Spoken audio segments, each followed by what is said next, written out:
Nii, tere ilusat õhtupoolikut, et täna on niisugune vihmane ilm ja ausalt öeldes kodunt välja tulek, ma arvan, oli nagu selline eneseületus enam-vähem, eks ju. Aga juba Leelo niimoodi tegi sissejuhatuse ära. Ma arvan, et me vist täna niisuguse Eesti rahvustoiduni päris ei jõua, sellepärast, et sel juhul me veedaksime siin väga pikalt aega ja täpselt toiduga on nii, et kui on 2 inimest, on 3 arvamust, kui mitte 5. Nii et ma arvan, et kui me sõpradena tahame siit täna lahkuda, et siis päris seda Eesti rahvustoidu teemat võib-olla niimoodi ei mainiks. Aga küll ei taha ma seda loengut päris niimoodi õpetussõnade vormis kindlasti mitte edasi anda, vaid pigem mõtlemiseks mõningaid kohti, mõningaid mõtteid, mõningaid tähelepanekuid, sellepärast, et see toidupärand on niisugune, et ta tõepoolest meid täidab hommikust õhtuni, sellepärast inimene peab ju sööma midagi, selles mõttes, et ta peab sellega mingil kombel vähemalt tegelema.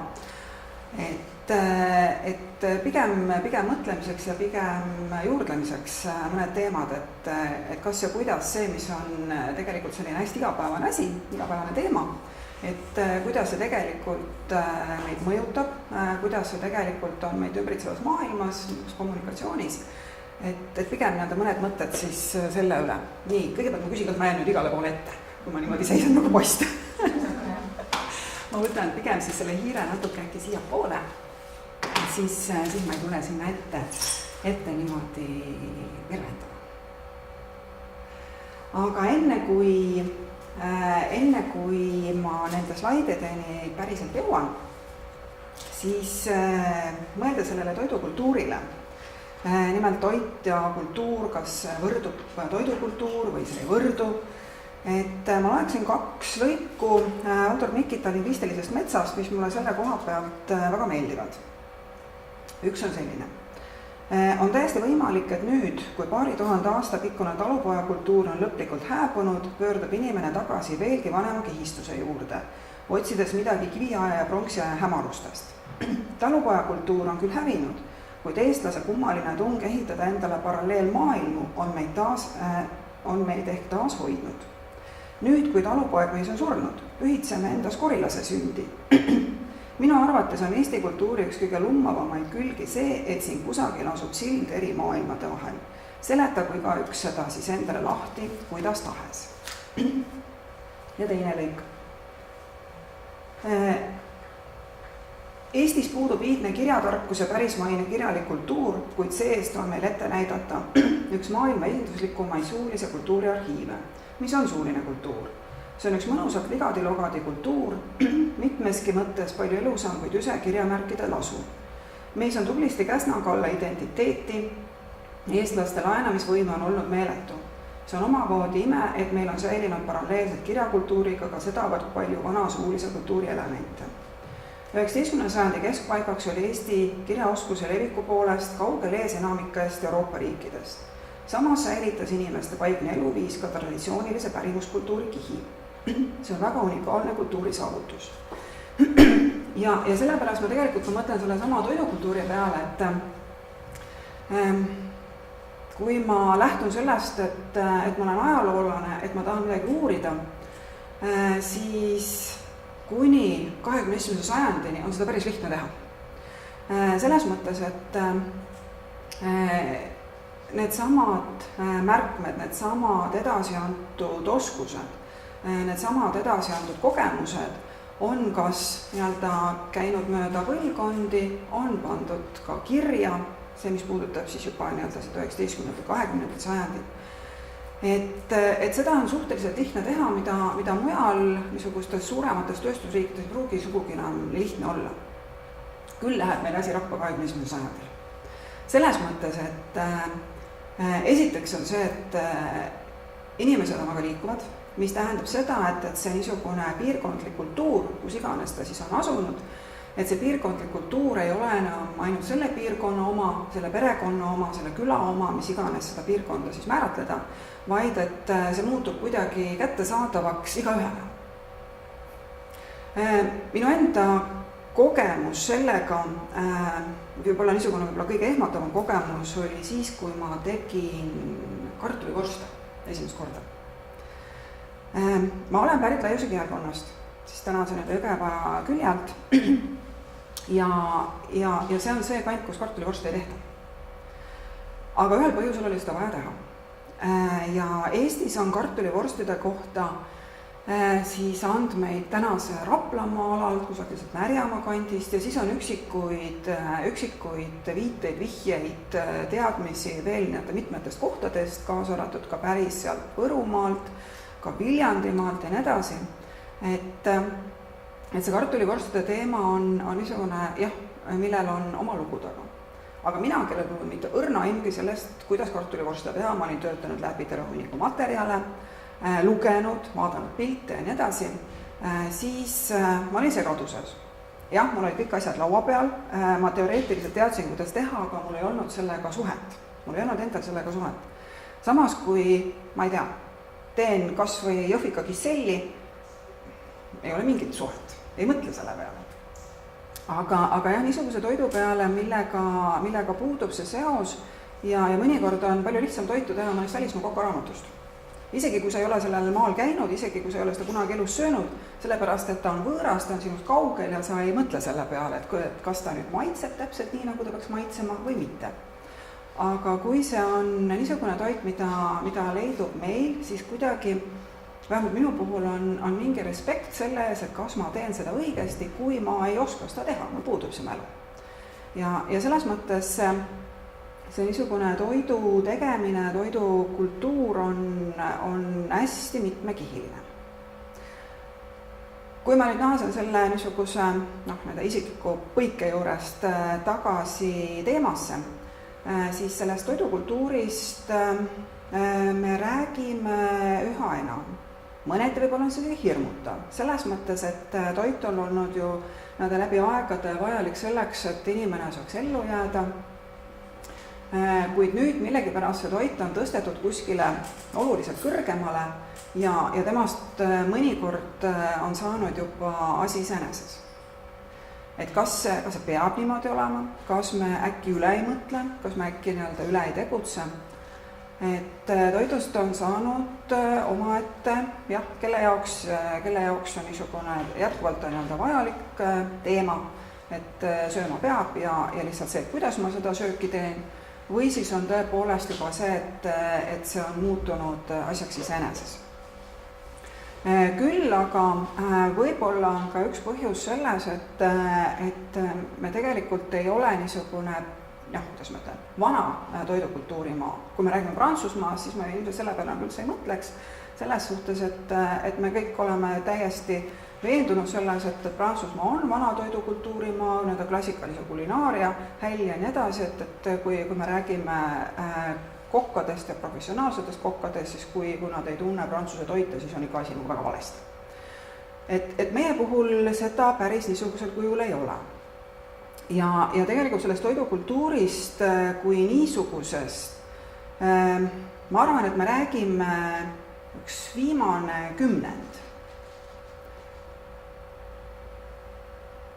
See oli kusagil 2010, 2010, 2011, 2012, et niisugused ajad selle praeguse 10. algupoole, kus sellest toidukultuurist hakati oluliselt laiemalt rääkima kui võib-olla ehk varem, ka võib-olla natuke teisiti.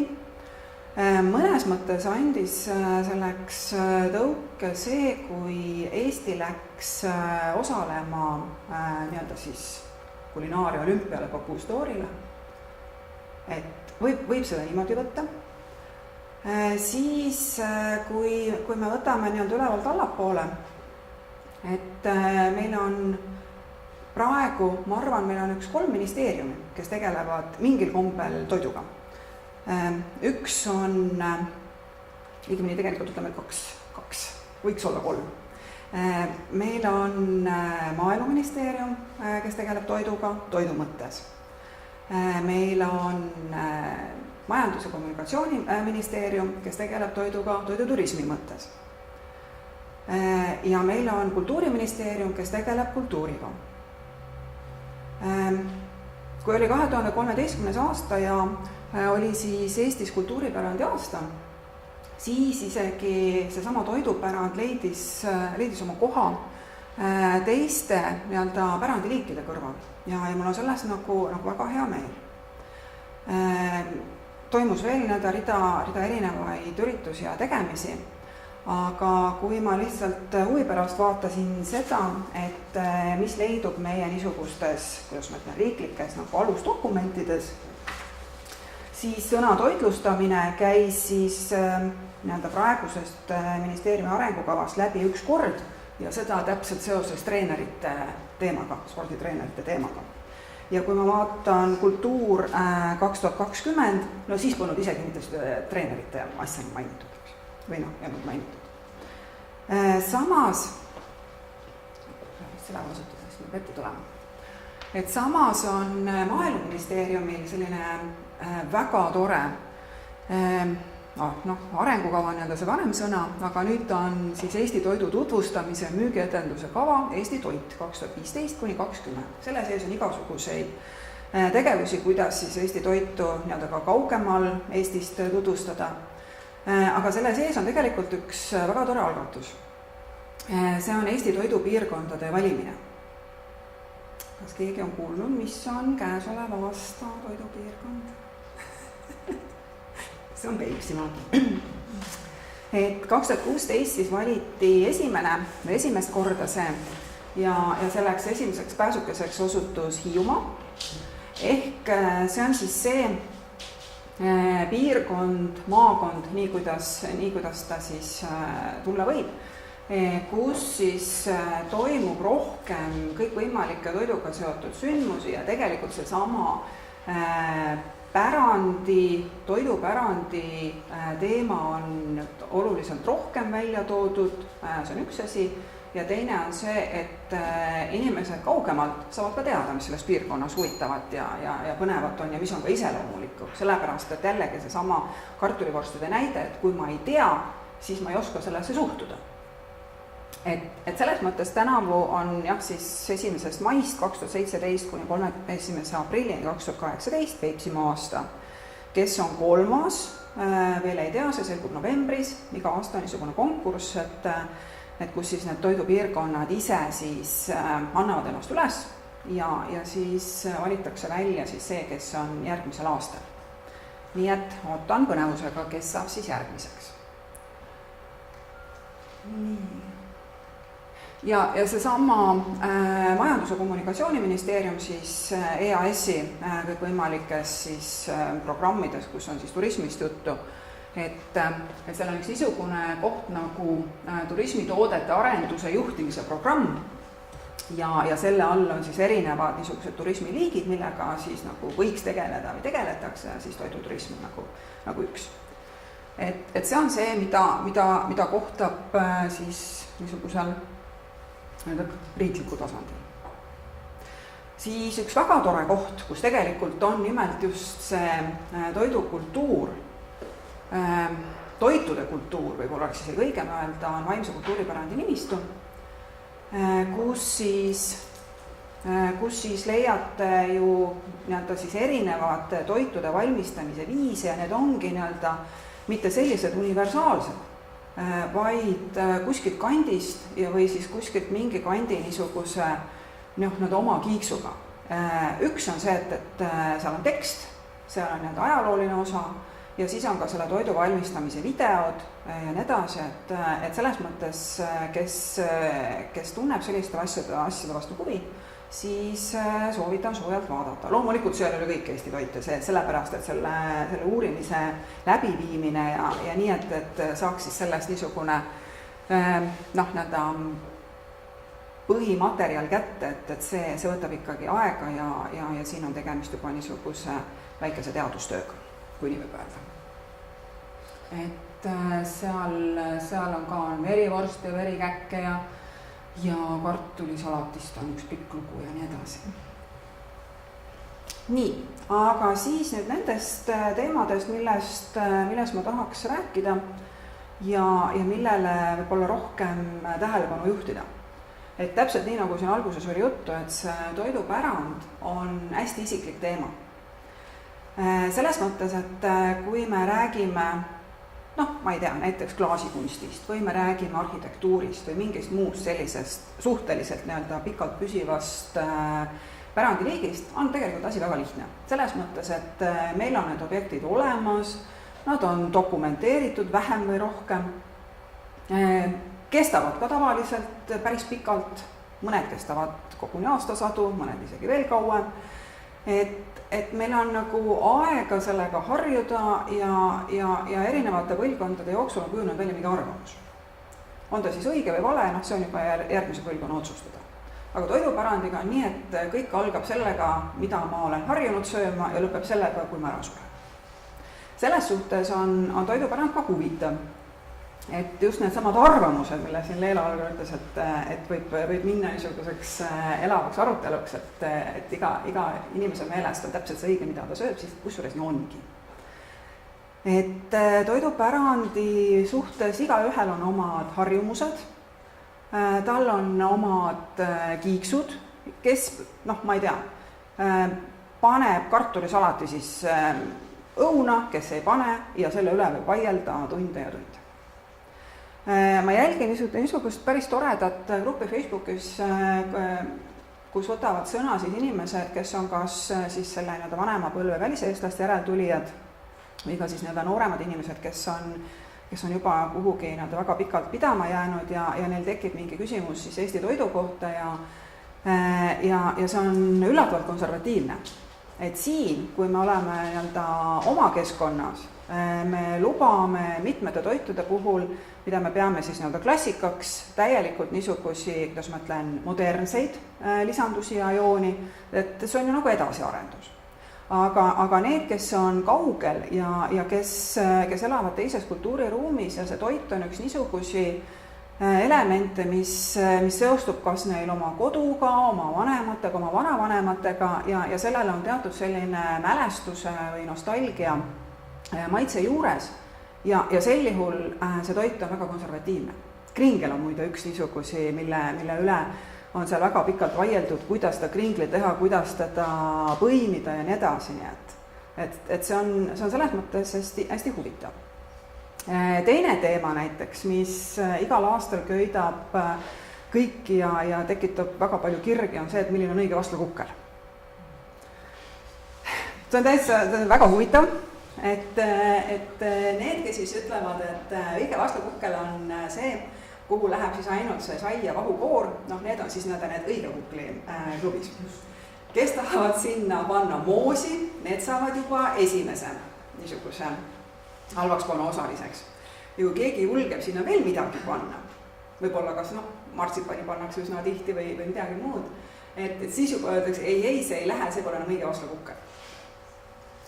Samas tegelikult seesama vahukoorega vastlakukkel on ju tegelikult väga uus asi. Et sellisel kujul me räägime sellest kusagil, ütleme nii, et umbes 100 aastat.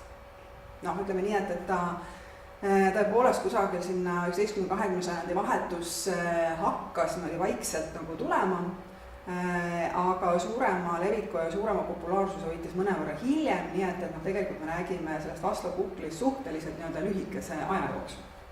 Et see varasem vastlakukkel, mis meie traditsioonis pärineb Rootsi poolelt rohkem, oli ju selline, kus kukkel tehti valmis, siis see saiasisu uuristati sealt välja ja segati kas osinatega, komintidega, mingite kuivatatud, kas need õuntega midagi muud ja pandi sinna sisse, saia sisse tagasi, küpsetati uuesti ahjus üle ja serveeriti näiteks piimaga. Et selles mõttes see vastlakukli lugu igal aastal see kordub ja ma olen seda jälginud alati väga suure huviga, et kuidas on selle aasta trendid. Õigemini, kuidas on selle aasta vaidluse trendid. Siis teine on see, et kohalik toit ja identiteet. Et see kohaliku toidu teema on tõepoolest jälle niisugune, mis on viimasel kümnendil väga populaarseks muutunud ühest küljest ja teisest küljest on see, et see on väikestele tootjatele üks võimalus, kuidas oma tooteid võib-olla paremini müüa, kuidas seostada ennast selle kohaga, on ta see tootja siis kas toidutootja või on ta siis toitlustaja, siin nagu vahet ei ole. Ja samas tegelikult jällegi need inimesed, kes tänapäeval on oluliselt liikuvamad ju kui kas või paar aastakümmet tagasi, et kodu ei ole enam see, kus on võib-olla 5 põlve elatud. Et see tähendab jällegi seda, et see kohalikul toidul hakkab tekkima mingi teine mõõde juurde, mida me võib-olla veel täna täpselt ei adu, aga võib-olla me adub seda võib-olla meist järgmine põlvkond. Et niisugused muutused ei teki üleöö ja samas on see, et neil on ka raske hinnangut anda üleöö, et see kõik vajab jällegi seedimist. Ja seesama toidupärandi vastuolulisus tulebki välja kas või selle sama vastlakuklite näite puhul, et me hindame neid oma vanaema aegseid traditsioonilisi toite, aga kui tihti me neid teeme. Et hea kui mäletatakse, aga kui hakata ise jälle tegema, selles mõttes, et kui vahepeal on tekkinud mingi selline ajaline katkestus, siis on küll üks kerge värin hinges.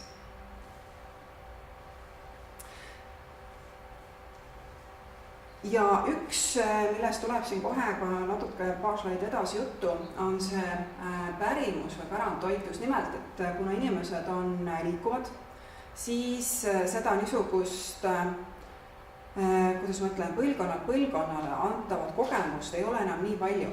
Inimesed ei ela enam põlvkonniti koos, nii et need, kellel on see õnn, siis võib mõnikord tunduda väga tüütu, aga tegelikult on see õnn sellepärast, et sellega kandub üle see, mis on esivanemate poolt teatud ja osatud. Ja selle tõttu tegelikult sellest toidust, mida me oleme või mida võib-olla meie vanemad on harjunud sööma, on kas või need samad vastlakuklid, on see sama lumepallisupp või midagi taolist, et kõigepealt ta kipub minema selliseks pärimustoiduks. Me veel mingil kombel teame, kuidas seda teha ja kui on väga vaja, mõnikord ka selleks, et kellelegi esineda, siis me teeme seda. Aga ta ei kuulu enam igapäeva menüüsse. Kui puudub ka see teadmine, siis on ta pigem juba selline pärandtoit. See on see, et tema kohta on teadmine olemas, retsept on kusagil raamatus, kusagil uurimistöös, mis iganes, selle võib iga hetk sellest puhjast välja võtta ja teda järgi teha, aga see ongi täpselt seesama kartulivorsti teema, et ma ei ole seda kunagi teinud. Ma tean, kuidas see on, kuidas retsept on ja kõike muud, aga mul endal puudub sellega side ja seda tuleb õppida tegema. Et tegelikult selle niisuguse õige ja vale toidu vahel küll, et mina teen seda niimoodi, et sina ei tee seda üldse õigesti. Et tegelikult ma ei tahaks öelda, et oleks selline õige ja vale toit. Igaüks teeb omal moel, igaühel on oma kiiks ja selles mõttes see toidupärand ongi nii tohutult isiklik, et igaüks teebki seda lumepallisuppi omal moel. Ja seda ei saa mitte halvaks panna. Kuhu ma siis kuulun? See on ka üks, mis selle toidupärandi juures on võib-olla kõige niisugusem määravam, et kuidas ma ennast positsioneerin, kuhu ma ennast paigutan. Ma olen sündinud Laiuse kihelkonnas. Minu isa on Laiuse kihelkonnast. Minu ema on Turma kihelkonnast. Ja selles mõttes kodus tegelikult oli seda aeg-ajalt, selles mõttes sellist vaidlemist, et kui ema ütles nii, seda asja tehakse niimoodi, isa ütles, ei, meil tehti seda teisiti või vastupidi. Et on jällegi niisugune kultuuriruum, milles me oleme, milles me elame, milles on meie vanemad elanud ja seetõttu, kui sealt midagi külge jääb, siis on väga hästi. Kusjuures, kui ma selle sama Laiuse Torma peale mõtlen, siis alles hiljati ma arutasin ühes seltskonnas, et kuidas need toidupiirkonnad kas on tekkinud või kujunenud, et kui me räägime siin Mulgimaast, me räägime Peipsimaast, me räägime setu köögist, me räägime saarte, Lääne-Eesti ja saarte köögist, et nendes kõikides on mingid sellised oma erisused, et kuidas niisugused erisused võivad olla tekkinud. No üks, mida on toodud, on see, et see suhteliselt hästi kattub murrete alaga või murrete piiridega, et kus on erinevad murdealad, et siis tegelikult on see olnud ka niisuguste muude valdkondade piiriks. Ja kui Eesti kaarti vaadata, siis seal kusagil keskel, no ütleme selle Kesk-Eesti, on üsna niisugune ühetaoline, kui ma mõtlen selle sama laiuse ja torma peale, et siis need on väga erinevad. Torma ma paigutaksin juba sinna Peipsimaale. Et mis siis, et tegemist oli ju Eesti külaga, kust minu ema pärit, aga tegelikult nende toitude järgi, mida tema teeb ja millest on rääkinud, siis täna ma oskan seda paigutada sinna puhta Peipsimaa alale, et tegelikult me oleme söönud kodus neid toite, mida valmistavad vanausulised, kala näiteks sellistel viisidel ja nii edasi, pirukad sellistel viisidel, et selle niisuguse enda positsioneerimine selle väiksemal tasandil aitab paremini mõista seda, miks või mis pärast ma midagi teen. Ja nagu ma ütlesin, et see sama Kesk-Eesti on selline suhteliselt ühetaoline, et seda Tartumaad on võib-olla kuidagi raskem välja tuua. Pigem võib-olla lihtsam seda Lõuna-Eestit välja tuua. Veel lihtsam on välja tuua Liivimaad. Et kui ma olen Lõuna-Eestist pärit, siis Liivimaa, eriti kui me mõtleme selle Liivimaa kubermangu peale, mis siis Rootsi ajast on nii enam-vähem ühtedes piirides ja eriti siis Vene tsaaririigi ajal, et siis tegelikult see on see, et kui ma mõtlen kuberti peale, siis Lätis on ta kuberts. Kui ma mõtlen rukkileiva peale, siis Lätis on täpselt see sama rukkileib. Selles mõttes variatsioonid on, aga põhimõtted on ju sama. Et see jällegi aitab ennast positsioneerida. Lisaks sellele ma võin paigutada ennast soome-ugri maailma, ma võin paigutada ennast sellesse balti-saksa kultuuriruumi selles mõttes, et see, mis meid on mõjutanud, on ju just nimelt see balti-saksa köök läbi siis Koka raamatute. Uus lähenemine mõnes mõttes, mis puudutab 20. ja 21. sajandit, on juba kuulumine sinna Põhjala maailma. Et see ongi täpselt see, et kuhu keegi ennast positsioneerib ja kui kaugele ma selle piiri tõmbamisega lähen. Et kas on üldiselt üksikule või siis üksikult üldisele. Et selles mõttes see niisuguse enda positsioneerimine jällegi võib-olla aitab mõelda selle üle, miks ma midagi teen. Selle Põhjala maailmaga muidugi on selles mõttes päris huvitav asjaolu, et nagu ma ütlesin, et see on 20. ja 21. sajandi teema ja huvitaval kombel on see tekkinud ju seoses sellega, kui Soome hakkas vaikselt iseseisvuse poole tüürima. Mõni aeg hiljem siis ka Eesti ja Läti on lähenenud sellele Põhjala poolele. Kas Põhjala seda ise on selle niimoodi arvanud?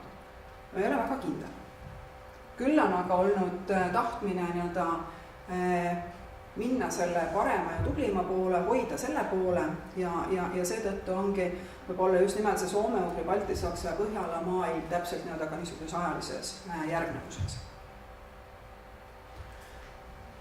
Natuke nendes definitsioonides siis võib-olla lähemalt, et kui me just räägime sellest toidust, et ma olen kasutanud sõnu küll see pärimustoit ja pärandtoit, täpselt see, kui ma seisan ninapidi juures, kuidas mu ema midagi teeb, siis see on päritud toit. Selles mõttes, et ma tean, kuidas seda tehakse, ma olen ise seal näppupidi juures olnud ja mul ei teki küsimusi. Aga pärimustoit on siis juba see, kus mul tekib küsimusi ja pärandtoidu puhul ongi täpselt seesama kartulivorsti fenomen. Need on olulised selles mõttes, kui need on dokumenteeritud, keegi on nad kirja pannud, tänapäeval ka filminud, siis see on tegelikult ju väga hea. Ja kindlasti parem kui see, kui midagi ei jagata. Sellepärast, et näiteks vanad sordid toon hoopis teise paralleeli. Et meil, ütleme nii, et puhmasrukki teema ei tekita tohutut elevust. Küll aga ma väga austan britte, kelle jaoks just need samad vanad loomatõud, siis uuesti taasavastatakse vanad sordid. Et see on tegelikult niisugune suur võlumaailm. Ja kui sa oskad selle nagu enda kasuks pöörata, siis see on äärmiselt tore.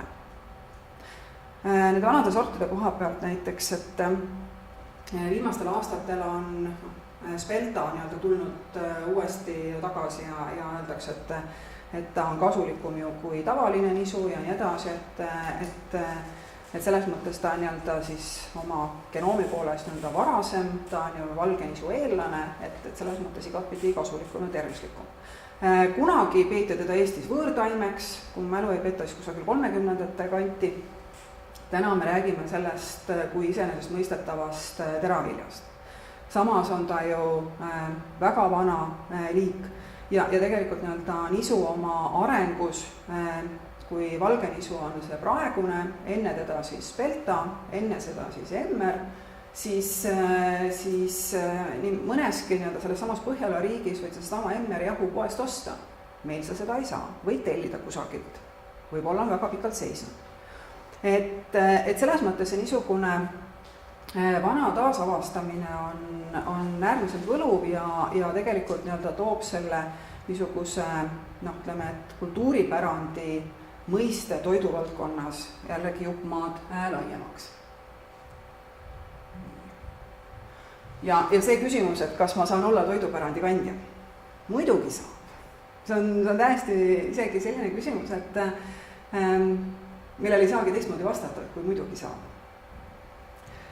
Tänapäeva elu on ka selles mõttes ju huvitav, et inimesed kõik pildistavad metsikut. Ja panevad need üles kuhu iganes, on ta siis, ma ei tea, Facebook, on ta Instagram, kus veel jagatakse omavahel, saadetakse omavahel, ühesõnaga käib mingi tohutu metsik piltide vahetus või siis mingi sõnumite vahetus. Kes midagi on teinud ja toiduvaldkonna samamoodi, kes midagi on teinud, midagi on söönud, midagi on näinud, ma nägin seda nii äge. Et tegelikult see on ka üks viis olla toidupärandi kandja, mis siis, et naaber ütleb, et kuule, mul on juba täiesti villand sellest, et sa paned juba 10 pilti üles. Muidugi on villand. Ega neid ei pea tingimata vaatama. Aga see on üks viis, kuidas seda toidupärandit, kuidas seda toidupärimust, kuidas seda oma igapäevast toitugi jagada. Eesti Rahva Muuseumil on olnud üleskutsed, et saata pilte siis erinevatest toidulaudadest. Et see toidulaud ja see toit ei ole mitte ainult see, et mul on, ma ei tea, näiteks pudrukaus laua peal, aga see toidukultuur tegelikult ju hõlmab palju laiemalt. Ta hõlmab seda, milline see kauss on, mis seal laua peal veel on. Kas seal on mingi lina, kus see lina on pärit, kas seal on ümber mingisugune muu ruum. Et see toidukultuur tegelikult ju ei ole mitte ainult see pudel seal kausis, vaid täpselt kõik see, mis sellega kaasneb. Ja televisioonis jookseb niisugune tore sari amatöörfilmitegijatest, kes siis oma niisuguseid koduseid filme ju uuesti siis on näitamas ja tegelikult need on äärmiselt väärtuslikud just selles mõttes, et kuidas siis elati, mismoodi elati ja need koduvideod on ju tegelikult väga vahetud. Nii et ka tegelikult need samad pildid, mida tohutult tehakse, on ju väga vahetud. Üks on see, kui fotograaf paneb üles mingi foto, ta on selle lavastanud keskmiselt. Aga kui seda tavainimene teeb kusagilt niimoodi klõpsti, ma olen seda söönud, ma tegin täna seda või teist, siis see on ju vahetu. See on see, et selle jaoks ei kujundata endale eraldi tuba ja selle jaoks ei kujundata eraldi lauda. Et seetõttu on tegelikult need pildid väga väärtuslikud. Iseasi, kuidas ju kaua nad kusagil säilivad. Nii, aga kui meil on selline olukord, kus me ise ei tea, kust midagi otsida, kui me oleme läbinud mingi sellise mälukatkestuse, ehk et meil ei ole otse võtta seda infot kas oma vanematelt või midagi taolist, siis õnneks on tegelikult ka nii-öelda mitmed abivahendid, kust seda kõike leiab. Lisaks siis nendele mälestustele, mida on ju tegelikult väga vahva korjata. Kuigi tegelikult ütleme, need rääkijad on ka täpselt nii, et mõni räägib, mõni tead küll, kuidas see käib, et ma ei hakka nüüd seda pikemalt seletama. Et mäleasutused, kõikvõimalikud muuseumid, näiteks Eesti Rahva Muuseumil on ju olnud küsitluslehed erinevate aegade jooksul ja on kirjasaatjate võrgustik ja sama on ka väga paljude teiste muuseumide juures, ka niisuguste maakonnamuuseumide juures, kus on siis mingitel aegadel kogutud inimeste mälestusi ja need on tegelikult väga vahvad. Kohati on need siis ka selle uurija poolt, välitööde tegija poolt siis ise nii-öelda siis üles kirjutatud, kogu see jutt, mida räägiti, või siis on siis see kirjasaatja või siis see, kes siis vastas, siis seda ise oma sõnadega väljendanud. Et niimoodi on ju näiteks erinevatel teemadel just nimelt kogutud ka üle Eesti niisugust seda toitude erineva valmistamise kirjeldusi ja nii edasi, et just nimelt jällegi määratleda seda, et kuidas kusagil tehakse, sest selles on vahe. Ka tegelikult kõik niisugused, seesama fotomaterjal, filmimaterjal, raamatud, üks väga äge raamat on see.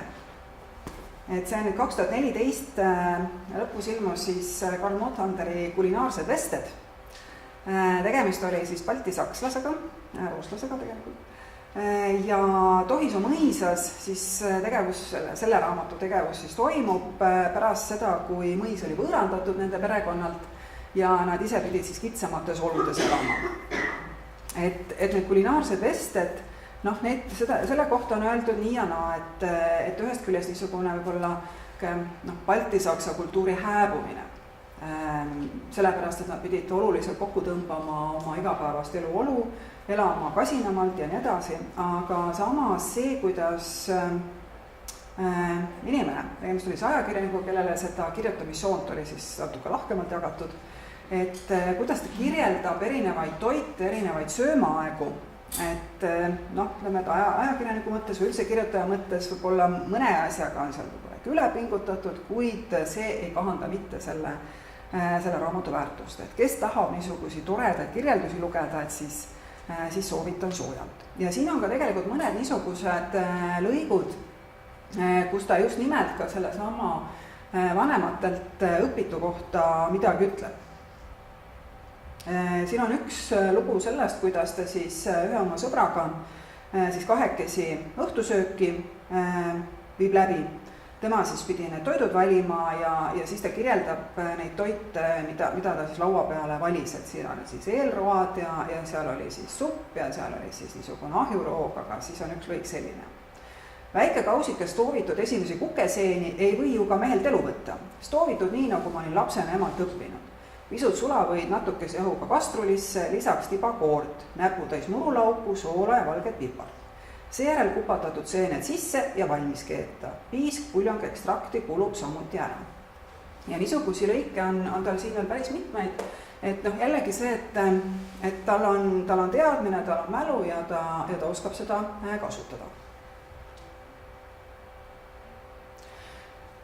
Kui ma enne sellest Põhjalast üsna pikalt ja põhjalikult rääkisin, siis tegelikult on siin jälle üks niisugune väike vastuolu.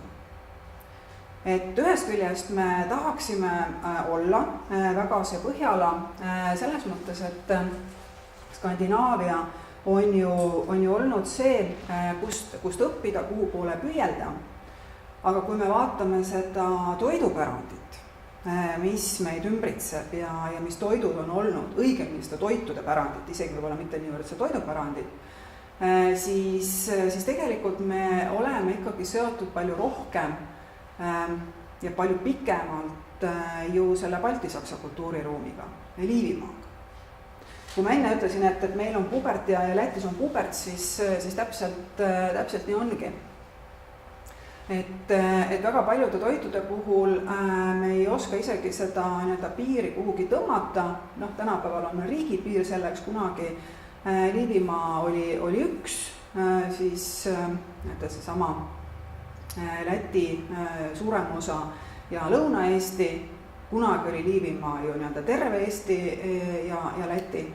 Nii et selles mõttes tegelikult seesama Liivimaa niisugune üldine mõju, seesama Balti-Saksa mõju on see, mis on meie toidulauda märksa enam mõjutanud. Naljaga pooleks, alati ju lätlastega võistleme, et kellel on midagi rohkem või paremini või kes on esimene. 18. sajandil hakati siis mõlemal pool tõlkima kokaraamatuid kohalikku keelde. Et need siis ei olnud mitte mõeldud siis ju tavainimesele, sest tavainimene ei tegelenud sellega niimoodi, vaid need olid mõeldud siis kas mõisnike, toiduvalmistajatele, jõukamale linnakodanikkonnale ja need esimesed tõlgitud kokaraamatud olid ju saksa keelest. Eesti puhul on selles mõttes huvitav fenomen, et meie Katariina Vargi kokaraamat 781, mis siis eesti keelde tõlgiti, et see oli algselt välja antud Rootsis ja siis rootsi ja saksa keele kaudu siis jõudnud eesti keelde. Lätis tõlgiti siis sellesama Ruupene kiriku pastori poolt esimene kokaraamat siis läti keelde 795. Ja sellega ongi nüüd niisugune huvitav lugu, et miks ma seda mainisin, et 2011 anti välja üks selline tore raamat ehk selle meie esimese kokaraamatu interpretatsioon tänapäeva inimesele. Sellepärast, et kui neid vanu kokaraamatuid lugeda, siis mitmegi söögi puhul jookseb kusagil mõte kokku, sellepärast, et esiteks ei saa terminoloogiast aru, teiseks on ta kirjutatud piisavalt vanas keeles ja selle koha pealt vajab tegelikult tänapäeva inimene tõlget sinna vahele. Ja meie puhul, Eesti puhul on see tõlge tehtud. Et selles mõttes ta ei ole nüüd terve see kokaraamat üks ühele mitte ümber tehtud, ümber kirjutatud, kaasajastatud, vaid on tehtud sealt üks selline toitude valik. Lätlased praegu me esimese kokaraamatuga näevad vaeva. Nad tahaksid seda ka saada siis läti keelde ja tegelevad sellega. Küll on aga lätlased teise koha pealt olnud tublimad. Et just nimelt, kui me täna räägime sellest pärimusest ja pärandist, siis Lätis nägi ilmavalgus siis üks niisugune tore raamat, et ta on olemas siis läti keeles 2 köites, inglise keeles siis 1 köites, Heritage, kus siis oli üks niisugune projekt, et üle Läti koguti vanaemade, vanaisade lugusid ja retsepte. Ja see ingliskeelne raamat on selles mõttes hästi tore, et Läti on jagatud põhimõtteliselt 5 piirkonnaks ja iga sellise piirkonna alguses on niisugune üldine jutt, kus räägitakse sellest piirkonnast, tema toitudest ja siis tulevad need kas 2, 3 või 4 inimese enda lood, mida nad on teinud, mismoodi nad on elanud ja nii edasi ja nende retseptid. Ja kui seda raamatut niimoodi lehitseda, siis tegelikult äratundmist on väga palju. Ütleme niimoodi, et võib-olla pooled toidud on need, mille kohta me öelda, et ma tean ju seda, et meil ju ka tehti, eks ju. Et see on jällegi see, et kuidas seesama Liivimaa on meid ühendanud. Kusjuures tegelikult selle Läti ja Eesti vahel on veel üks huvitav asi, et kui ma ütlesin, et esimesed kokaraamatud on ju saksa keeles tõlgitud, see tähendab seda, et kasutati kas niisugusi üks ühele termineid või siis mõeldi välja eestikeelne ja eestipärane. Küll aga niisugused mitmed toidud, mis olid võib-olla niisuguse kas saksakeelse või otse saksa keelest tõlgituna, meil kuidagi mugandusid selliseks kodukeelseks. Lätis pidasid niisugused esimesed väljendid ja esimesed nimetused palju kauem vastu, isegi osad kuni tänapäevani. Et üks niisugune huvitav toit on kindlasti täidetud pannkoogid. Kui meil veel 30-ndatel nimetati neid ka tule homme jälle, ehk ühesõnaga tehti õhukesed ülepannipanikoogid ja järgmisel päeval näiteks täideti need mingi lihatäidisega, küpsetati üle ja neid nimetati tule homme jälle, komm morgen wieder. Et lätlastel on seesama komm morgen videri, kui ma ei eksi, kasutusel ka tänapäevani, kui sa ütled, et see on see toit, siis öeldakse ja ma tean küll, mis see on. Et see on nagu üks näide selle kohta, kuidas need nimetused, mis on nagu sellistest esimestest kokaraamatutest, on aja jooksul kauem vastu pidanud. Meil on lihtsalt heidetud pannikoogide kogu lugu.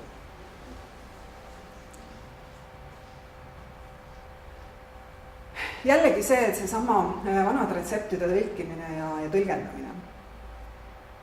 Üks huvitav toit on Ameerika lumi. On keegi kuulnud sellest?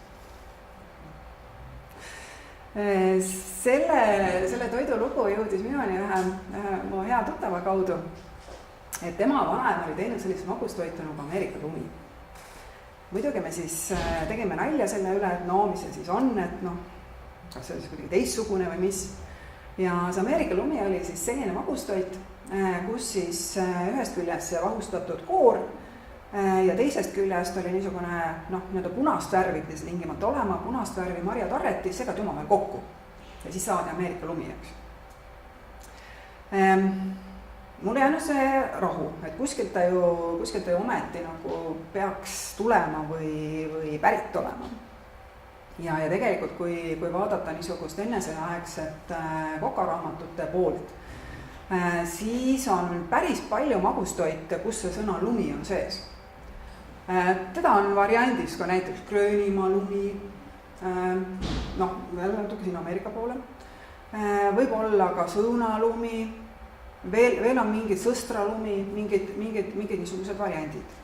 Ja selles mõttes nad ei pea olema siis kokku segatud, aga kunagi näiteks on olnud variandid, kus on vahustatud munavalgetega seda magustoitu tehtud ja tänapäeval meil ju enam ei ole eri värvi želatiine. Aga kui neid 20. sajandi esimese poole kokaraamatuid vaadata isegi veel, siis on juttu erinevat värvi želatiinidest. Nii et võta siis nii mitu lehte valget ja nii mitu lehte punast želatiini, sulata siis need ära eraldi ja siis on see, et mingil hetkel võis need siis natuke niimoodi vöödiliseks segada. Või siis näiteks seesama munavalge, õunalume puhul siis, et munavalge siis segati õunamoosiga, et siis saadi niisugune kohe magustoit, mis siis nagu lund meenutas. Ja kui me nüüd jõuame jälle selle 1781. aasta kokaraamatuni välja, siis seal on üks niisugune pealkiri nagu lumemoos.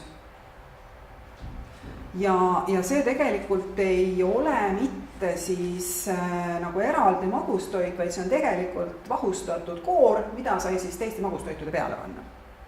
Aga kui me tavaliselt paneme mõne toidu peale kas moosi või paneme vahukoort, siis seal nimetati seda lumemoosiks, et see tõlkija oli siis teinud nii-öelda otsetõlke, sest originaalis oli ta saksakeelse Schneemoos ja ta oli selle tõlkinud täiesti üks ühele ja nii see lumi hakkas siis päris mitme sajandi jooksul oma elu elama. Tänapäeval me vist ütleme, et kas ta on vahustatud tarretis või midagi taolist. Aga võib öelda ka Ameerika või Gröönimaa lumi, eks ju. Et selles mõttes need niisugused tõlkimised ja tõlgendamised on, millega tuleb nende vanade kokaraamatute puhul arvestada ja ka tegelikult sellise pärimusega, pärandiga, mis on kirja pandud ja mida me kusagilt loeme. Et näiteks sellesama niisugused inimeste poolt kirja pandud retseptid, et nende puhul on ka jällegi alati see küsimus, et mida ta ühe või teise asja all mõtleb, eriti kui see on juhtunud palju aega tagasi, et ei oska öelda. Siis üks, mis on jällegi alati elevust tekitav, on sardellid. Et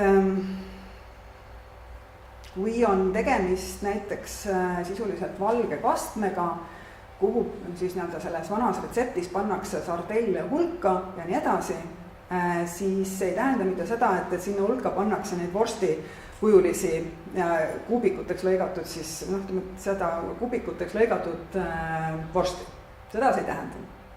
et sardellid olid siis anšoovised, mis siis jällegi siis selle saksa keele vahendusel, et kuna ilmselt ei osatud leida niisugust head eestikeelset vastet, siis sardellen kõlab ja tuleb läbi väga paljude kokaraamatute. Ja kõik huvitavam on see, et nüüd käesoleval aastal anti välja siis Jaan Koori kokaraamatust siis sisuliselt üks ühele trükk. Selles mõttes, et kootikiri siis muudeti tavaliseks ja põhimõtteliselt ei tõlgitud nii-öelda neid erinevaid termineid, erinevaid pealkirju. Ja vaatasin siis ühel päeval järgi, et kuidas mul tuli jällegi seesama sardellide lugu jälle meelde mingis muus kontekstis ja vaatasin, kuidas seal nüüd selle Königsbergi klopsiga lood on, eks ju, kas seal on nüüd see sardellid või mõne koha peal nad on see nii-öelda siis selle raamatu ümberpanija siis kasutanud ka mingit tänapäevasemat sõna, et kuidas siis nüüd selle Königsbergi klopsi soosti juures need lood on, eks ju.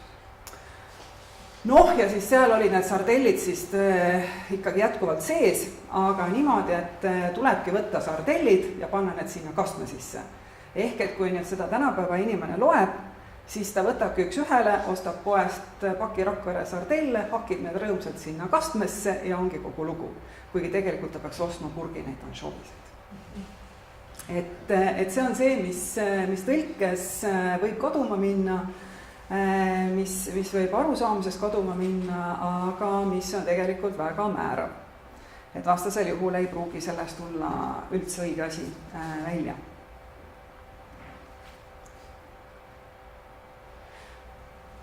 Siis vahele üks natuke lõbusam slaid, et sellest Bocuse d'Orist oli päris alguses natuke juttu, et ta on tõesti olnud niisugune akadeemiline kokandusolümpia, mis on väga palju ka mõjutanud, võib-olla nüüd mitte tavainimest, küll aga siis nii-öelda riiki, kes seal osalenud on ja juhtumisi, kui ta on meil ka nii-öelda kõrgele kohale saanud, siis sellest räägitakse ikkagi terve aasta.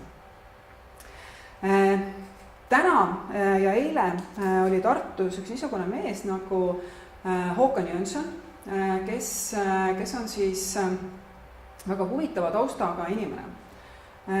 Ta on kunagi algselt õppinud kokaks, praktiseerinud 10 aastat kokana ja teinud selles mõttes elus kannapöörde, et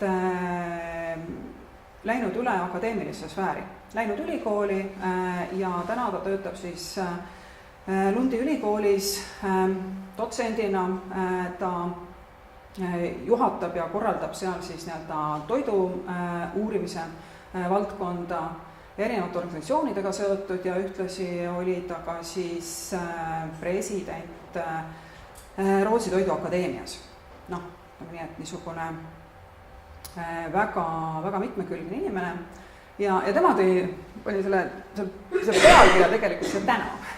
Selles mõttes, et kui sellest gastronoomia revolutsioonist, millest palju kuulnud, et kuidas Skandinaavia uus Põhjala köök on nii-öelda läbi murdnud, kuidas see on nii populaarne, kuidas see on maailmas unikaalne, siis ma olen sellega päri. Et ta oligi nii-öelda värske tuul, kui ta tuli. Selles mõttes, et just nimelt minna tagasi oma juurte juurde, minna tagasi oma põlise tooraine juurde, esitada seda võimalikult lihtsal kujul, samas keeruliselt mõnikord seda küll valmistati, aga nii, et see niisugune looduse ja meie keskkonna ehedus oleks olemas. Ja selles mõttes võib-olla ka see niisugune toidust rääkimine on mõneti sellise uue Põhjala köögi teemaga kaasa tulnud, sellepärast, et selles hinnatakse just nimelt lugude jutustamist. Aga kui nüüd see suur Põhjala riikide läbimurre toimus Bocuse d'Oril, siis tema tõi selle kohta väga toreda näite, või niisugune paralleeli, et kui muidu räägitakse Bocuse d'Orist, et siis tegelikult me võime isegi rääkida nüüd selle aja jooksul, kui 1995 Rootsi pildile tuli, et me võime rääkida juba Bocuse d'Nosist. Aga ega meie pole ju selles mõttes kehvemad. Jah, ei ole küll niisugust Eesti kokandusolümpiat sellisel kujul ja need piirkonnad ja see looduse ehedus on meil ju ometi olemas. Mul on selle looduse ja piirkondade eheduse üle selles mõttes hea meel, viimasel ajal on hakanud tulema niisugusi piirkondlikke üleskirjutusi. Just seesama Lohusuu vanaemade retseptid. Algul tuli talle sellise paremal pool on õhema vihikuna ja siis nad otsustasid, et teevad kingituse samamoodi Eesti Vabariik 100 puhul ja katsusid sinna siis sellesse vasakpoolsesse vähe paksemasse raamatusse kokku koguda siis umbes 100 retsepti. Ja see Lohusuu on ju selles mõttes huvitav, et seal on kahel pool maanteed, ühel pool on Eesti küla, teisel pool on Vene küla. Ja see on pigem niisugune Vene õigeusu küla, mitte siis vanausuliste Peipsi ääres. Et tegelikult see Koka raamat rohkem kajastab just nimelt selle Vene küla retsepte, mis tegelikult on üsna sarnased ju ka vanausuliste retseptidega, aga lihtsalt see, et me teaksime, kust nad on korjatud. Või siis Võrumaa, et Võrumaal oli märksa põhjalikum projekt, et kus siis mitte ainult neid vanaemasid ei kaasatud, vaid uuriti pikemalt ja põhjalikumalt ja Võrokeste köögi- ja söögiraamat koos siis nende köögiteejuhiga tuli mõni aeg tagasi välja, et niisugust, kuidas ma ütlen, oma juurde otsimist ühest küljest, see on see, et äratundmisrõõmu, et tegelikult see on see, mis selle Põhjala köögi põhimõttega väga hästi kokku läheb. Ma ei tea, kas Lätis on sellist manifesti, nii nagu on Põhjala köögi manifest, ma ei tea, ei ole vähemalt rehvanud. Et võib-olla sellega siis kaasneb ka kunagi näiteks selline Liivimaa toidu manifest, ma ei oska öelda, võib-olla kunagi tuleb, aeg näitab. Aga siis ma ikkagi otsustasin, et räägiks siis sellest Eesti toidust ka sinna vahele.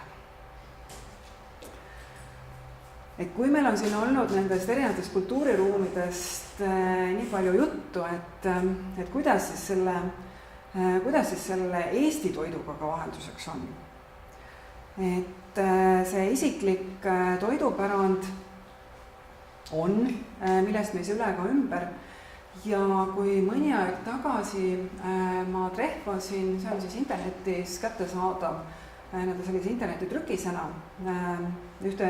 ühe Eesti piirkonna niisugust Koka raamatut, ma sain, et nii tore, et kuna ma seda piirkonda väga hästi ei tunne, et siis ma saan ju sealt kohe aimu, et mis seal on. Seal oli päris palju retsepte, mis oli ka samamoodi küla pealt kokku korjatud. Ja ütleme nii, et selle päris suure hulga peale tuli 2 tükki niisugust, mida ma arvan, et võiks nagu selliseks traditsiooniliseks toiduks kvalifitseerida. Ülejäänud olid kõik need muudsad ja siis ma mõtlesin, et võib-olla sellepärast, et ma mõtlen liiga kitsalt, et kui on ühe piirkonna retseptide kogumik, et see ei pea tingimata olema võib-olla sellised ajaloolised retseptid. Äkki need võivadki olla sellised, mida ma oma kodus teen, mis mulle väga meeldib ja ma rõõmuga jagan seda teistega. Ja nii tuleb see piirkonna oma. Et kui oleks see niisugune Lohusuu teema, nii nagu see eelmine oli, et siis seal ma pigem ootaks seda, et oleks need traditsioonilised toidud. Et selles mõttes sellist lähenemist võib olla väga erinevad. Aga kui nüüd mõelda selle peale, et mis meil siin Eestis on kõik juhtunud, kes meid on valitsenud, kuidas on kõik piirid muutunud, kuidas me oleme jaganud ühe või teise sõjavõitjaga territooriumi, et siis tahes-tahtmata tekib see küsimus, et kas on midagi sellist ja mida me siis võiksime päris omaks pidada. Lätlastest on siin juba päris selles Liivimaa kontekstis päris palju juttu olnud, et kuidas me Lätiga siis väga paljut jagame. No see sama rukkileiva ja sõira teema. Et Euroopas on ju terve hulk toite ja toiduaineid ja jooke, mis on saanud geotähised. Ehk siis nad on toodud eraldi välja, selleks on oma protseduur, nad on toodud eraldi välja kui siis sellised toidud või toiduained või joogid, mis on siis kas traditsioonilise retsepti järgi, on nad siis kohalik eripära või siis mingisuguse geograafilise piirkonna järgi, et ainult seal kasvab seda toda-kolmandat. Lätlased on olnud eestlastest märksa tublimad. Nendel on selles registris ligi 10 erinevat toitu ja toiduainet. Sõir on seal hulgas, nii-öelda see, mida meie mõistame sõirana, ehk siis nüüd jaanipäeva juust, rukkileib on neil seal sees. Ja mingil hetkel nagu tekkiski see küsimus, et kuna iga toit ja iga toiduaine peab olema unikaalne, siis see tähendab seda, et eestlased, nagu päris alguses oli juttu, et hullult vaidlevad. Mis tähendab seda, et on käinud vaidlused Eesti viina üle, siis ma tean, et kali on teemaks ja nüüd viimase aasta-kahe jooksul oleme ka võtnud ette süldi. Lätlased pole nimelt selleni veel jõudnud. Et selles mõttes, kui leida niisugust, mis meid nagu eristab Lätist, mis on see lemmikteema, et tegelikult läheb nagu keeruliseks. Samas ei tohi ju ka Soomega kattuda. Samas ei tohi kattuda Rootsiga. Samas ei tohi kattuda Saksamaaga. Et need on need, kelle ruumiga me kõige rohkem oleme seotud. Ja tegelikult lähebki elu keeruliseks. Et mis siis on lõpuks sellist, mis on iseloomulik ainult meile ja mitte nendele riikidele või piirkondadele, mida ma just äsja mainisin. See kaerakile on ju see, mis, ma ei tea, võib-olla tänu Õnne 13 seriaalile mingil hetkel tõsteti ju üles ja kõik rääkisid sellest ja tuletasid jälle meelde ja mõned ütlevad tähesti ebameeldivustundega, et jälle see kaerakile, et me Eesti köögist räägime jälle kõik üks kaerakile. No jällegi on see, et ei ole jälle nagu päris Eesti söök. Jälle on asi untsus. Teda tuleb jagada samamoodi selles soome-ugri maailmas, teda tuleb jagada koguni Šotimaaga, et ka seal on niisugust tehtud. See niisugune valge kaerakissell on olnud mitmel pool täiesti levinud ja me ei saa nagu seda kaerakilet omistada ainult Eestile. Kamaga on ka jälle sama probleem. Et jälle tuleb teda kellegi teisega jagada. Et see niisugune Eesti toidu otsimine on võib-olla niisugune nagu Eesti Nokia otsimine, et me paaniliselt otsime, me arvame, et siis läheb jällegi midagi untsu ja me otsime seda rõõmsalt edasi. Et pigem ma arvan, et tuleks nagu mõelda selle peale, et mida me teeme teisiti, kui need soomlased, lätlased, sakslased või kes iganes, eks ju. Kaks toitu on niisugused, mille puhul võib olla see naabrite osa on nõrgem, kui nii võib öelda. Et üks on verikäkid ja teine on ka rosolje. Et seda on põhimõtteliselt sellist punast salatit on jällegi Lätis olemas, on Soomes olemas, aga eestlaste üks niisugune lootusetu kiiks hapukoor annab selle koha peal plusspunkte natuke. Verikäkiga on selline lugu, et see on see, mida teevad väga vähesed inimesed kodus. Poes on verikäkki saada, niisugune vorstikujuline toode. Kes ei ole kodust verikäkki kunagi proovinud, ei oska võrrelda. Aga kes on söönud ja kes ise teeb, siis seda poe oma ei anna nagu võrrelda. Mina teen kodus verikäkki. Mul on kodus sügavkülmas päris mitu pudelit seaverd, kui vaja, saab jälle teha. Just ühel päeval mõtlesin selle peale, et peaks ühe pudeli sulama panema ja tegema üle tükki jälle verikäkki, et vist hakkas sügis tulema. Et see on tegelikult niisugune, mida meil õnneks või kahjuks ei ole väga kellegagi jagada sellisel kujul. Selles mõttes, et seesama blood pudding on ju kuni brittideni välja, mis iganes kujul. Eile just sain endale Poola vorstide käsiraamatu, kus üks peatükk on ka verivorstid, või verega vorstid. Ja seal niisugune, mis võib-olla meenutaks seda verikäkki, ta on küll nimetusel all verega vorst, on selline, kus pannakse talle sisse riivsaia. Et mitte siis, me ei ole harjunud, et läheb kas siis kruup või tang, aga siis seal on olnud terve hulk retsepte selles raamatus, kus on siis pandud kas tatart, riisi ja hästi palju on siis riivsaiaga. Et selles mõttes ta oma tekstuurilt ei ole võib-olla päris niisugune saksa ja meie niisugune verivorsti moodi. Aga see verikäkk on jah erinev, selles mõttes, et ka nii-öelda Rootsi niisugune natuke magusapoolne verikäkk ei ole ju seesama. Nii et leida neid, mis on nagu sellised meile iseloomulikud, on tegelikult väga raske. Ja kui on veel niisugusi toite, et siis neid peab jälle niimoodi kaevama kusagilt kultuurkihist.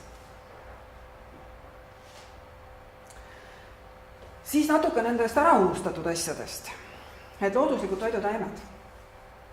Vasakul on angervaks, keskel on põdrakanepi želee ja paremal on kasemahlast keedetud siirup. Lihtsalt nii-öelda piltide seletuseks. Et need looduslikud toidutaimed, mis meil metsades ja aasadel ja kraavipealsetel ju kasvavad. Mina oma lapsepõlvest tean rohkem seda, et tuli korjata ravimtaimi kooli viimiseks. Siis tehti teed kodus mingitest, aga mida see või teine taim veel tähendas või kas teda näiteks toiduks nagu andis tarvitada, et ega ju seda väga ei olnud. Mõni tegi ka sellist tapuobliga suppi või nõgese suppi ja sellega enamjaolt kogu see toidutaimede kasutus ju piirdus. Samas, kui me jällegi vaatame seda vanemat kirjandust, siis ju selles baltisaksa köögis, kui me räägime ajast kusagil sinna 18. sajand, 19. algus, et tegelikult need looduslikud toidutaimed olid täiesti olemas. Kirjanduses kohtab ka seda, kuidas näiteks selle sama taimeraamatu juures on õpetussõnad, mida ühe või teise taimega teha, milleks teda tarvitada. Et ei saa öelda seda, et neid ei kasutatud. Kui käsiraamat oli olemas, siis võiks eeldada, et seda ka siis kasutati. Ka vanas talupojakultuuris selles mõttes ju see, et kuidas taimetarku ju nõidadeks, seda me teame, aga ju tegelikult arvestades seda, et nende samade poliitiliste olude tõttu talurahvas ju elas väga kasinalt, eriti kui juhtus olema niisugune halb aasta ja vilja polnud saada nii palju, kui oleks vaja olnud. Et see tähendas seda, et ikkagi niisugusi toidutaimi kasutati. Küll aga võib öelda, et kui nüüd meie talupoeg sai nii palju iseseisvaks, et suutis endale talu osta ja oma elu hakata edendama nii-öelda ise olema, siis selle koha pealt hakkab see sama toidutaimede kasutamine kolinal kukkuma, kuni ta jõuabki nii-öelda siis 20. sajandi teise poole niisuguse ravimtaimede tasandini. Aga nüüd ma ütleks, et kõik usinasti avastavad. Et Eestis õnneks on Renata Sõukand ja Raivo Kalle andnud välja ka sellise raamatu, näiteks käsiraamatu Eesti looduslikud toidutaimed. Ja hiljuti, kui Raivo Kalle kaitses oma doktorikraadi, siis selle doktoritöö siis teema oli ka just seesama, et kuidas ja kui palju tuntakse neid ja kasutatakse. Ja tema nagu mainis, et eestlased siiski kasutavad väga vähe neid, kas ei osata või ei teata ja nii edasi. Aga ma ütleks, et tegelikult need samad väikesed tootjad selleks, et erineda üksteisest, mõtlevad veel igasuguseid põnevaid asju. Näiteks see keskmine, see põdrakanepi želee, et Võrumaal on üks niisugune väike tootja nimega Toores Jõud on selle osaühingu nimi, kõlab väga hästi selles kontekstis.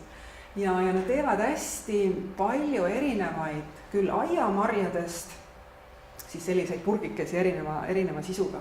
Ja samamoodi ka siis näiteks seesama põdrakanep, angervaks, mis on olnud klassikalised teetaimed, aga nüüd on leidnud siis teega nii-öelda purki ja on väga põnevad. Või seesama kasemahla siirup, et kui me teame vahtra siirupit ju väga hästi, et siis tegelikult meie kasemahlast saab ka, see on muidugi nii-öelda ropptöö ja kasemahla kulub palju, nii et liitri siirupi jaoks läheb vaja, isegi oleneb aastast, kuni 200 liitrit mahla. Sa kujutad ette, mis on see proportsioon, kui palju seda on vaja. Et niisuguse asju tehakse, või seesama angervaks. Mina olen sellest täielikus vasikavaimustuses. Aga jällegi on see, et ma ei avastanud ise seda. Meil on maja taga einamaa peal angervaks suvel küllalt. Kõik oli igal aasta maha niidetud rõõmsalt. Hiiumaal Heli Handorf on niisugune hästi armas inimene, ta on ettevõtjaga ja ta teeb palju niisuguseid tooteid, millel on selline, kuidas ma ütlen, lugu taga ja ta teeb palju koostööd Hiiumaa muuseumiga just selles mõttes, et leida selliseid toitusid, toiduaineid, mis on olnud Hiiumaal kunagi kasutusel või kunagi levinud ja need mingil kombel tagasi tuua. Või siis teine variant, kus on see, et just nimelt tuleb minna loodusesse ja otsida sealt. Ja tänu Heli Handorfile siis jõudsin mina selle angerlaksa juurde. Aga jah, see põdrakanep on sellel aastal minu meelest aasta 2017 moetaim. Et küll tehakse siis põdrakanepi teed ja küll tehakse, nii nagu siin pildil on, niisugust purki pandavat kraami, et väga põnev, et ma isegi ootan põnevusega, mis on järgmise aasta moetaim, ehk siis sügisel ole näha, kui siis purgid on poelettidel. Samamoodi on ka ju, on ta siis veekogud, ma saan aru, et see on väga piinav. Aga tuleb natuke veel ise loomu kasvatada, varsti saab porgandipirukat. Et ka need mered, meie meri, järved, metsad, et need tegelikult on jällegi see rikkus, mis meid on ümbritsenud, mis meid ümbritseb. Iseasi on see, kuidas seda kõike nagu kasutada saab. Keskmise pildi peal ei olnud lihtsalt paremat hetkel mul võtta. On mitte siis tursamaks, vaid on lutsumaks. Et Peipsi ääres on üks niisugune kalatöötleja, kes siis paneb lutsumaksa purki. Et jällegi see, et ei pea olema selles kinni, mis on kuidagi, kuidas ma ütlen siis, sisse söödetud. Et tuleb vaadata selle tooraine poole, mis meil on ja kui on seda mingil kombel siis kasutatud nii, kuidas võib-olla täna enam mitte, siis on jällegi üks viis, kuidas tuletada seda meelde ja kui on tegemist siis äriettevõttega, siis ka tegelikult ju endal plusspunkte koguda. Loomade puhul meil ei ole seda niimoodi, aga jällegi brittide puhul ka tegelikult Rootsis on sellest olnud juttu, et ka seal, et just nimelt ka nende vanade tõugude, lisaks siis vanadele erinevatele taimesortidele ka siis vanade tõugude siis populariseerimine. Et meil on ju küll lambas siin juttu ja nii edasi, aga et nemad tegelevad sellega märksõna või siis sead. Ungaris ja sealkandis ju need spetsiaalsed sead, mis on tänaseks ja ainult jäänud väiksele territooriumile, milles tehakse siis erinevaid vorste ja nii edasi. Et see on jällegi see, mis on kusagil meil meeles, kusagil peas, aga mõnikord tuleb see siis välja kaevata.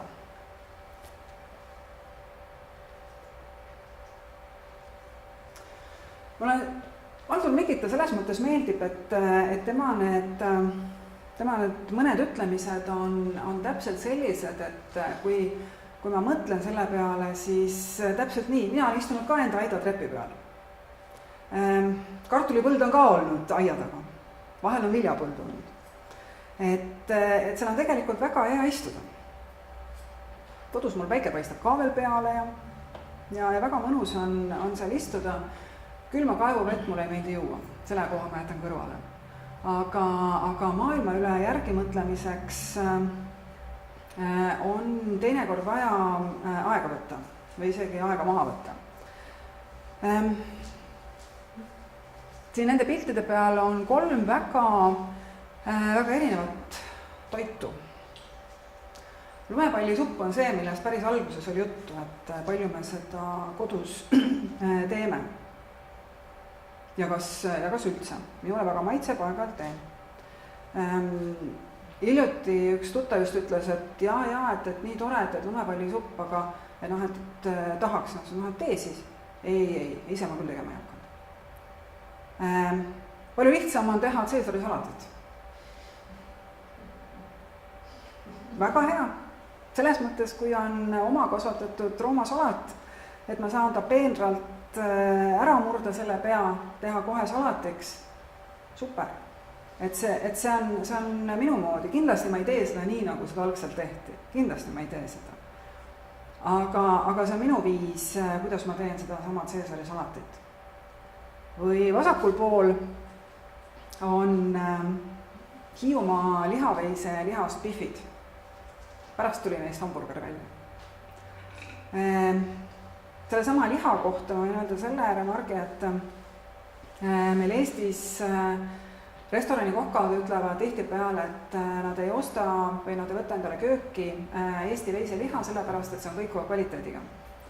Et nad ei saa seda sama toodet nii-öelda aasta läbi, iga loom on erinev ja selle tõttu nad on sunnitud kasutama välismaist toorainet, mis tuleb täpselt ühesuguse kvaliteediga ja täpselt ühesugusel kujul, midagi ei muutu. Aga kui me mõtleme selle pärimuse, pärandtoidu peale, toidupärandi peale, siis sellega ei haaku see ühe väikese nüansi pärast, et kui me mõtleme selle peale, et kuidas loomad on meil kasvanud, enne kui nad siis selleks samaks pihviks on saanud, et loomi ju karjatati väljas ja praegu me tegelikult nii-öelda unistame ja see on Eestis olemas rohumaveis, mis ei ole saanud nii-öelda täiendavat sööta, mis tähendab seda, et ta on kasvanud nii-öelda looduslike taimede peal. Ta on teistsuguse tekstuuriga see liha ja ongi ka loom ongi erinev. Täpselt nii, ükstapuha, kus me räägime inimesest või loomast, kõik on erinevad. Aga kui need samad loomad panna lauta täpselt ühesuguse toidu peale, üks sama tõug, siis saabki täpselt terve aasta jooksul või mis iganes aja jooksul või aastakümnete jooksul täpselt ühesuguse kvaliteediga liha. Et selle üle mõnikord tasub mõelda, et kui selles Põhjala manifestis, Põhjala siis toidu manifestis on juttu aastaaegade vaheldumisest, et meie köögi niisugune alustalasid on 4 aastaaega ja et me ei peaks nõudma sellist toitu või toorainet, mida ei saa hetkel, vaid tuuakse kuskilt 7 maa ja mere tagant, üldsegi mitte sellisena, nagu ta peab maitsema, aga me tahame, sest me oleme harjunud kõike saama. Ma oma selles köögitoimetaja töös olen selle üle muidu väga rõõmus, sellepärast, et ma teen ajakirja numbri tööd mitu numbrit ette ja ma olen väga rõõmus, et ma saan suvised marjad kätte kevadel või verivorsti saan kätte suvel. Et tegelikult ei pea vist niimoodi olema. Ja see, kui näiteks söögikohtades tahetakse ühte või teist toitu ja et ma tahan seda, eriti kui on tegemist näiteks grupimenüüga ette tellimisega, et ma lähen Peipsi äärde, ma tahan saada kala. Aga kui parasjagu on see aeg, kus on püügikeeld, kevadel kudemise ajal näiteks, või siis suvel, kui on liiga palav, lihtsalt kala ei tule, aga klient tahab kala, mida siis teha? Et me mõnikord nagu mõtleme liialt üle ja tegelikult võib-olla peaks hoopiski ikkagi lähtuma sellest, mis on õigel ajal õiges kohas. Ja lõpetuseks ma soovin sellist märkamist ja äratundmist. Ja mõtlemist selle üle, et kust midagi meie laual on tulnud, küsida, kui on kellelgi küsida. See pilt on selles mõttes väga hästi illustreeriv seda niisugust kultuurikatkestuse juttu. Nimelt oli mõni aasta tagasi Eesti Vabaõhumuuseumis leivapäeval üks niisugune siis alaüritus nagu ajaloolased köögis. Ja sellel pildil on siis 4 inimest, üks oli nendest siis muuseumipoolne abiline, aga ülejäänud 3 siis ajaloolast. Ja minu ülesanne oli siis valida sinna need toidud, mida me tegime. Ühesõnaga inimesed said tulla siis Kuia koolimajja sisse. Meie tegime, vaadata seda protsessi pealt, kuidas midagi tehakse, ilma siis elektrimikserita, puupliidi ahjus ja nii edasi. Ja pärast siis neid asju maitsta, et oli niisugune teema. Ja kõik need asjad siis need toidud pidid olema siis söödud leivaga. Loomulikult me siis tegelikult nii-öelda 3 peale siis otsisime kokku siis need retseptid, üks oli siis selline keskaja kanti, leiva niisugused suupisted, siis oli meil üks kook ja siis meil oli üks magustoit. Kõik niisugused, millega meil endal ei olnud mitte karvavõrdki kunagi vistmist olnud. Ja see oli selles mõttes hästi huvitav, et me tegime niisuguseid toite, mida me ei olnud varem teinud, millega meil puudus side. Me tegime seda viisil, millega me ei olnud harjunud. See, et mul on kodus küll puupliit ja puupliidiahi, siis see ei tähenda seda, et me iga päev seda kasutan. Aga seal ei olnud meil isegi mitte muud valikut. Tookord me pidime isegi mobiiltelefonid panema kappi, sellepärast, et need ei sobinud lihtsalt nii-öelda ümbritsevasse keskkonda. Ja lisaks me ikka riietati veel ümber, nii et me pidime panema ka siis veel sobivad kostüümid selga. Et niisugune ajas tagasiminek on huvitav, aga see on väga keeruline. Ja väga keeruline on ennast panna samasse olukorda või samasse positsiooni või samasse aega, kui see miski retsept on valminud või on ta pärit või on ta kirja pandud. Aga see on võib-olla üks viis, kuidas jällegi niisugust toidupärandit välja tuua. Sest küllalt palju tehakse erinevaid üritusi, kus siis jällegi proovitakse erinevaid toitusid teha, et miks mitte siis, ma ei tea, kas või selle sama Caesari salati asemel proovida võib-olla hoopiski mingisugust muud sööki kusagilt sealt mitme sajandi tagant. Et see võiks vahelduseks olla huvitav. Nii et selle tõttu ma soovingi niisugust märkamist, äratundmist ja natukene võib-olla niisugust enda sisse vaatamist. Aitäh!